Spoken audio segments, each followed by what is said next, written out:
नमस्कार साथीहरू। आज फेरि अर्को नयाँ भिडियो लिएर आएका छौँ हामी। यसमा चाहिँ हामीले नेपाली सिनेमाको संक्षिप्त इतिहास अथवा ब्रिफ हिस्ट्रीको बारेमा छलफल गर्नेछौँ। कसरी नेपाली सिने जगतको सुरुवात भयो र विभिन्न कालखण्डमा कुन कुन चलचित्रले नेपाली सिनेमाको कोसेढिङ्गाको रूपमा काम गरे, यसको बारेमा संक्षिप्त चर्चा गर्नेछौँ। र यसमा चाहिँ हामी विशेष गरी लोकसेवाको परीक्षामा सोध्न सक्ने प्रश्नहरूमा केन्द्रित रही यो भिडियोमा छलफल गर्नेछौँ। ल सुरु गरौँ है त। नेपाली भाषाको पहिलो चलचित्र भन्नुपर्दा चाहिँ सत्य हरिश्चन्द्र हो। कुन हो? सत्य हरिश्चन्द्र।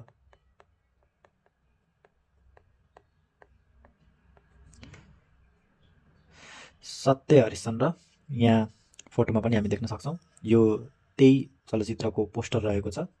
यो चाहिँ सन् 1951 अथवा नेपालीमा भन्नुपर्दा विक्रम सम्वत 2007 सालमा निर्माण गरिएको थियो। तर यसको निर्माण नेपालमा नभइकन भारतको कोलकातामा भएको थियो। यसकारण पनि भारतको कोलकातामा निर्माण भएको कारणले गर्दा पनि नेपालमा निर्मित पहिलो चलचित्र सत्य हरिश्चन्द्र होइन। तर यदि नेपाली भाषाको पहिलो चलचित्र भनेर सोधिन्छ भने नेपाली भाषाको पहिलो चलचित्र भने सत्य हरिश्चन्द्र नै हुन जान्छ।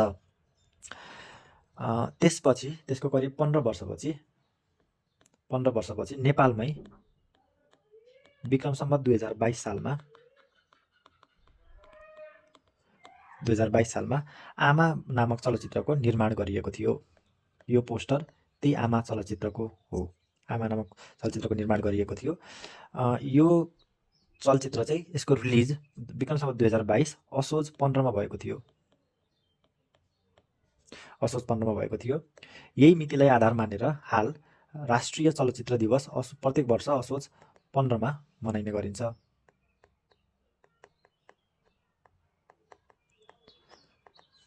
राष्ट्रिय चलचित्र दिवस असोज 15मा किन भन्दाखेरि आमा चलचित्र विक्रम सम्वत 2022 असोज 15मा रिलिज भएको थियो र यही मितिलाई आधार मानेर अहिले नेपालमा राष्ट्रिय चलचित्र दिवस असोज 15मा मनाइने गरिन्छ।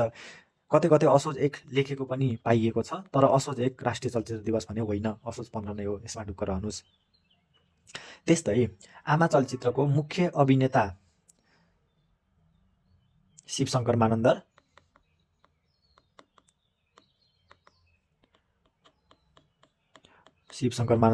र मुख्य अभिनेत्री भुवन चन्द।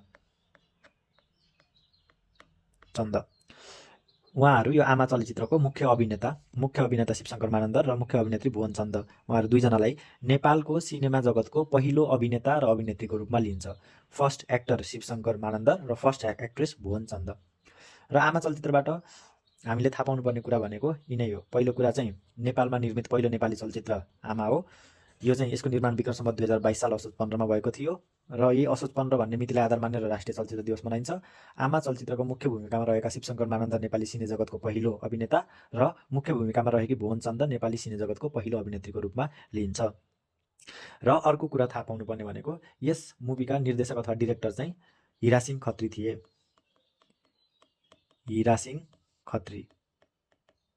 सो यो हिसाबले नेपालमा बनेको पहिलो चलचित्रको पहिलो निर्देशक हिरासिंह खत्री, नेपाली सिने जगतको नेपालमै बनेको चलचित्रको पहिलो निर्देशक हिरासिंह खत्री हुनुहुन्छ भने ओभरअल नेपाली भाषाको पहिलो चलचित्र जुन सत्य हरिश्चन्द्र थियो यसका निर्देशक चाहिँ डीबी परियार हुनुहुन्छ।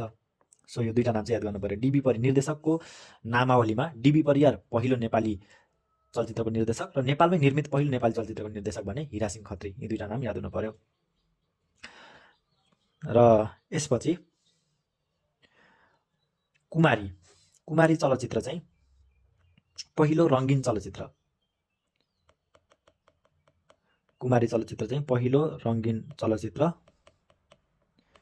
नेपाली सिने जगतको पहिलो रङ्गीन चलचित्र कुमारी हो।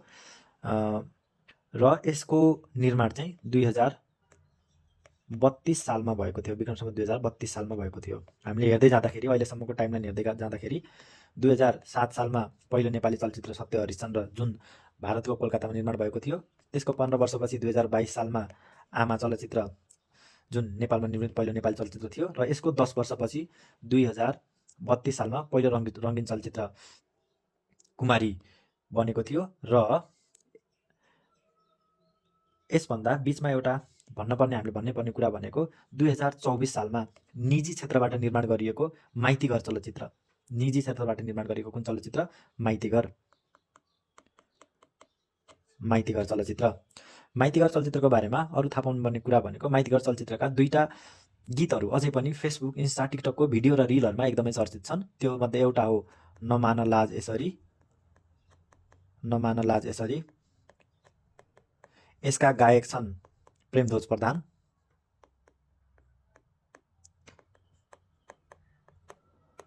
र अर्को गीत रहेको छ माइतीघर शीर्षककै गीत बसन्त नै बस्न खोज्छ यहाँ, यो मेरो प्राणभन्दा प्यारो माइतीघर भन्ने गीत रहेको छ। यसकी गायिका हुन् आशा भोसले। यी चाहिँ चर्चित भारतीय गायिका हुन् र यिनकी दिदी अझै यिनीभन्दा चर्चित लता मङ्गेशकर हुन्। लता मङ्गेशकरकी बहिनी आशा भोसले र प्रेमध्वज प्रधानको 2टा गीत, प्रेमध्वज प्रधानद्वारा गाइएका 2टा गीतहरू चर्चित छन्। सो हामी कहाँ पुगेका थियौँ? 2007मा सत्य हरिश्चन्द्र, विक्रमसँग 2022मा आमा चलचित्र, 2024मा माइतीघर जुन पहिलो निजी क्षेत्रबाट निर्मित पहिलो नेपाली चलचित्र र 2032 सालमा पहिलो रङ्गीन चलचित्र जसको नाम चाहिँ कुमारी रहेको छ। यस्तै 2052 सालमा 2058 यसको चाहिँ भनौँ 26 वर्षपछि 58 सालमा चाहिँ इन्टरनेटमा राखिएको पहिलो चलचित्र बादलपारी रिलिज भएको थियो 2058 सालमा। यसरी यी 4वटा मिति भने याद गरौँ। 2007 साल, 2022, 4 भन्दा पनि अझै 5, 2007 साल, 2022 साल, 2024 साल, 2032 साल, 2058 साल। 7 सालमा के भयो? सत्य हरिश्चन्द्र, 22 सालमा आमा, 24 सालमा कुमारी, 32 सालमा माइतीघर, 24 सालमा चाहिँ माइतीघर र 32 सालमा कुमारी, त्यसै गरी 58 सालमा बादलपारी। यी 5वटा डेटहरू याद गरिसक्यौँ हामीले। नेपाली चलचित्र जगतको कोसेढुङ्गाको रूपमा यी 5वटा मिति र 5वटा चलचित्रहरू सत्य हरिश्चन्द्र, आमा, माइतीघर, कुमारी र बादलपारी। यो त्यही बादलपारीको पोस्टर रहेको छ 2058 सालमा रिलिज भएको। यसमा हामीले हेर्न सक्छौँ निर्विक्रम शाह, दिलीप रायमाझी, भुवन केसी। भुवन केसीको कुरा आउँदाखेरि भुवन केसी नेपाली सिने जगतको एक चर्चित नाम हो। उहाँ चाहिँ एउटा चर्चित अभिनेताको रूपमा हुनुहुन्छ। भुवन केसीको पहिलो चलचित्र भनेको जुनी नामक चलचित्र थियो। यद्यपि उनी पहिलोचोटि चर्चामा आयो भनेको सम्झना नामक चलचित्रबाट चर्चामा आएका थिए र उनको सबैभन्दा चर्चित चलचित्र जुन आजसम्म पनि पहिलो हिट ब्लकबस्टर चलचित्रको रूपमा लिन्छ नेपाली सिने जगतमा, त्यो हो कुसुमे रुमाल। कुसुमे रुमालको बारेमा एउटा थाहा पाउनुपर्ने कुरा के हो भन्दाखेरि नेपाली सिनेमा जगतमा रजत महोत्सव मनाउने पहिलो चलचित्र भनेको कुसुमे रुमाल हो। रजत महोत्सव। अब रजत महोत्सव भनेको के हो यसको बारेमा बुझ्न पर्यो। त्योभन्दा अगाडि रजत महोत्सव भनेको के हो यसको बारेमा बुझ्न पर्यो। हामीले यसमा म फेरि पनि लेखेँ रजत, स्वर्ण र हिरक, जसलाई चाहिँ अङ्ग्रेजीमा सिल्भर जुब्ली, गोल्डन जुब्ली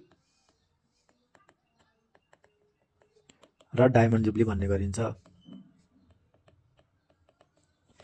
यदि कुनै पनि चलचित्र फिल्म हलमा अथवा फिल्म थिएटरमा 25 हप्ता वा त्योभन्दा बढीसम्म प्रसारित हुन्छ अथवा चल्छ भने त्यो चलचित्रले रजत महोत्सव मनाएको मानिन्छ। ठिक त्यसै गरी यदि कुनै चलचित्र अथवा फिल्म हलमा 50 हप्ताभन्दा बढी समय प्रसारण भइरह्यो भने त्यसलाई चाहिँ स्वर्ण महोत्सव मनाएको मानिन्छ। त्यसै गरी यदि 75 हप्ता वा त्योभन्दा बढी कुनै चलचित्र चलिराख्यो एउटा फिल्म हलमा भने त्यसलाई चाहिँ हिरक महोत्सव अथवा डायमन्ड जुब्ली मनाएको मानिन्छ। हाम्रो यो सन्दर्भमा चाहिँ कुसुमे रुमाल भन्ने मुभीले 25 हप्ताभन्दा बढी यो हलमा चलेको थियो लगातार। त्यही भएर यसलाई चाहिँ नेपाली सिनेमा जगत, चलचित्र जगतको रजत महोत्सव मनाउने पहिलो चलचित्रको रूपमा लिइन्छ। यो कन्सेप्ट क्लियर भयो हाम्रो। अब त्यसपछि हामी राजेश हमालको कुरा गरौँ। राजेश हमाललाई नेपाली सिनेमा जगतको महानायकको उपाधि पनि यता कता दिएको सुनिन्छ र उहाँको पहिलो चलचित्र भनेको युगदेखि युगसम्म भन्ने थियो। पहिलो चलचित्र, मुख्य भूमिकाको पहिलो चलचित्र। सानो भूमिकामा उहाँले अरूमा पनि काम गर्न सक्नुभएको होला, त्यो जानकारी हामीसँग भएन, तर मुख्य भूमिकाको उहाँको चिनिएको पहिलो चलचित्र भनेको युगदेखि युगसम्म भन्ने हो। र त्यसै गरी चलचित्रकै कुरा गर्दाखेरि अब चलचित्रको कुरा गऱ्यौँ हामीले, चलचित्र प्रसारण हुने भवन अथवा मुभी थिएटर, मुभी हल, सिनेमा हल विभिन्न नामहरू छन्। यसको बारेमा पनि सानो चर्चा गरौँ। नेपालमा चाहिँ सर्वसाधारणको लागि पहिलोचोटि खोलिएको मुभी हल भनेको जनसेवा हल भन्ने हो। यहीँ लेखेको देख्न सक्छौँ, जनसेवा सिनेमा भवन। यसको पुरा नाम चाहिँ मदन जनसेवा सिनेमा भवन हो। यो चाहिँ काठमाडौँको न्यू रोडमा अवस्थित थियो त्यति बेला, तत्कालीन बेला। र यसमा चलाइएको पहिलो चलचित्र भनेको राम विवाह, जुन चाहिँ एउटा हिन्दी चलचित्र थियो। राम विवाह जुन एउटा हिन्दी चलचित्र थियो। पहिलो चलचित्र भवन कुन भयो? पहिलो चलचित्र भवन भनेको जनसेवा सिनेमा हल।